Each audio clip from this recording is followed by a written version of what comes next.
शिवर आहे. तर आपण वाकाटक काळाची माहिती पाहतोय.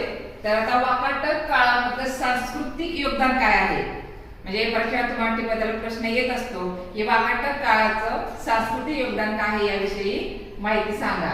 तर त्यामध्ये आपण बघणार आहोत की वाकाटक काळामध्ये कसं होतं की आर्थिक, सांस्कृतिक, स्थापत्य, शिल्पकला, चित्रकला सगळ्याच गोष्टींमध्ये काय होतं तर एक प्रगती झालेली होती किंवा विकास झालेला होता.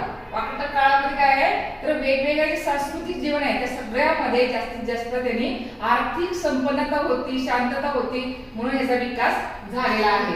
आता साहित्य जर आपण पाहिलं असेल तर साहित्यामध्ये कालिदासाने काय केलेलं आहे, मेघदूत लिहिलेला आहे, जे नागपूरजवळ रामटेक आहे तिथे ते बसून ते खंडकाव्य लिहिलेलं आहे असं म्हणतात. तर मेघदूत ही काव्य लिहिलेलं आहे, रघुवंश लिहिलेला आहे, सर्वस्वी जो राजा आहे वाकाटकांचा त्यांनी हरिविजय काव्य लिहिलेलं आहे, दुसरा प्रवर्षण याने सेतुबंध लिहिलंय. तुम्हाला ऑब्जेक्टला प्रश्न येतो, लक्षात ठेवायचं आहे की दुसरा प्रवर्षण कोणता ग्रंथ लिहिलेला होता. तर लक्षात ठेवायचंय वाकाटकाचा दुसरा प्रवर्षण सेतुबंध नावाचा ग्रंथ लिहिलेला आहे. त्यामधून आपल्याला त्या काळात संपूर्ण माहिती मिळते. तर असं साहित्य त्या काळामध्ये अतिशय उत्कृष्ट असं निर्माण झालेलं होतं. म्हणजे राजा सुद्धा स्वतः अशा पद्धतीने ग्रंथ लिहायचे, म्हणजे मदत ते दरबारामध्ये जे काही कवी होते ते करत होते, तरी पण त्यांच्याच नावावरती हा ग्रंथ आहे.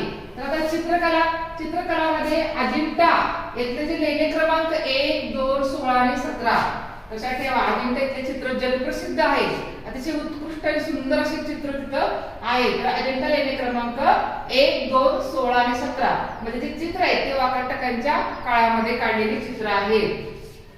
आता या चित्रामध्ये मायादेवीचे स्वप्न, मायादेवी म्हणजे गौतम बुद्धाची माता, तर त्या मायादेवीचं स्वप्न जे पडलेलं होतं तिला किंवा कशा पद्धतीने पांढरा हत्ती येतो आणि तो त्यांच्या गर्भामध्ये जातो आणि त्यांना असं वाटतं की काहीतरी दिव्य असं आपल्या पोटामध्ये आलेलं आहे. म्हणजे हे मायादेवीचं स्वप्न आहे.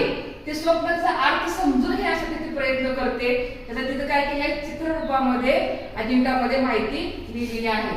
त्यानंतर बुद्ध जन्म देखावा आणि बाल गौतम हा धुळाक्षर आहे, म्हणजे त्या काळात धुळपाटी म्हणलं जायचं. आता पसरसराच्या पाटी म्हणतो, ठीक आहे. तर ते धुळपाटीवरती सुद्धा तिने ते अक्षर कसं लिहायला गेले आहेत, ते कसं शिक्षण घेत आहेत याविषयी सुद्धा चित्र कोरलेले आहेत. त्यानंतर ते गौतम बुद्ध जे आहे त्यांनी धनुर्विद्या कशी शिकलेली आहे त्याची सुद्धा चित्र अजिंठा लेण्यामध्ये कोरलेले आहेत. त्यानंतर 4 दृश्य आपण म्हणतो का नाही की ज्या टायमाला ते बाहेर पडले त्यांच्या मलामधून, त्या टायमाला जेव्हा ते फिरत होते त्यावेळेस त्यांना एक 4 दृश्य दिसलेली होती. याची माहिती आता आपण अगोदर बघितलेली आहे. एक एका वृद्ध माणूस दिसला, त्यांना एक मृतदेह जात असताना त्यांना दिसला, आणि त्यानंतर एक आजारी माणूस त्यांना दिसला आणि एक संन्यासी त्यांना दिसला. जे अशी जी 4 दृश्य आहेत ती 4 दृश्याची माहिती अजिंठा येथे चित्ररूपामध्ये दाखवलेली आहे. त्यानंतर त्यांची पत्नी यशोधरा, पुत्र राहुल यांच्या समोर बुद्ध हा भिक्षा मागत आहे. म्हणजे खूप मोठं चित्र भगवान बुद्धाचं कोरलेलं आहे, भिक्षापात्र हातामध्ये घेऊन. इकडे यशोधरा आणि इकडे पुत्र असते समोर उभा राहिलेले आहेत. म्हणजे असं चित्र काय झालेलं आहे अजिंठामध्ये कोरलेलं आहे. अतिशय अप्रतिम असे चित्र आहेत. त्याच्या चेहऱ्यावरचे भाव म्हणजे शांतता, गंभीरता, त्यांच्या चेहऱ्यावरचं जे तेज आहे ते तेज सगळं काही तुम्हाला त्या छोट्याशा चित्रामधून दिसून येतं. त्यानंतर शिल्पकला रामटेक नागपूर जवळ पवनार इथं बालीवध आणि भरत भेट म्हणजे प्रभू रामचंद्र आणि भरत यांची जी भेट आहे ते भेट म्हणा किंवा बुद्ध मूर्ती म्हणा अजिंठा येथील हे अतिशय सुंदर असे शिल्प कोरलेले आहेत. बघा वाकाटक काळामध्ये काय केलंय, भरत भेट सुद्धा एक सुंदर शिल्प कोरलेला आहे, किंवा बालीचं वध कसं केलं त्याचं शिल्प कोरलेलं आहे.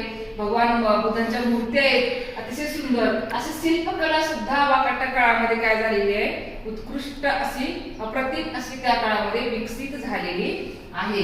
त्यानंतर स्थापत्य, ठीक आहे. अजिंठा येथील जे लेणी आहेत म्हणजे 1 लेणी, 2 लेणी, 16 क्रमांकाची लेणी, 17 क्रमांकाची लेणी, 19 क्रमांकाची लेणी, ही जी महायान लेणी आहेत त्या वाकाटक काळामध्येच कोरलेल्या आहेत. जो हर्षेन राजा होता त्याचा मंत्री वराहदेव यांनी या लेण्या कोरलेल्या आहेत. लक्षात ठेवा. तुम्हाला प्रश्न येतो की कोणाच्या काळामध्ये त्या अजिंठा येथील लेण्या कोरलेल्या आहेत किंवा घटोत्कच लेणी कोरलेली आहे. तर हर्षेन राजा याचा जो मंत्री आहे वराहदेव याने त्या कोरून घेतलेल्या आहेत. पण हर्षेन त्यावेळेस सुद्धा वाकाटकांचा राजा राज्य करत होता हे लक्षात ठेवायचे. त्यानंतर स्तूप असतील, विहार, मंदिरे म्हणजे शिव विष्णूचं मंदिर असेल, रामाचं मंदिर असेल, कृष्णाचं मंदिर असेल, असे अनेक मंदिरं किंवा स्तूप, विहार हे वाकाटकांच्या काळामध्ये तिथं बांधलेली आपल्याला दिसतात. अतिशय सुंदर आणि छान नक्षीदार अशी मंदिरं दगडामध्ये बांधलेली आहेत. आता वाकाटकाचे जे मांडलिक राजे होते, त्या मांडलिक राजांनी सुद्धा जबलपूर इथं तिघवा आहे आणि विंध्य पर्वतामध्ये नाचना मंदिर आहे. या ठिकाणी असे भव्य आणि नक्षीदार मंदिरं या मांडलिक राजांनी वाकाटकांच्या काळामध्ये बांधलेली आहेत.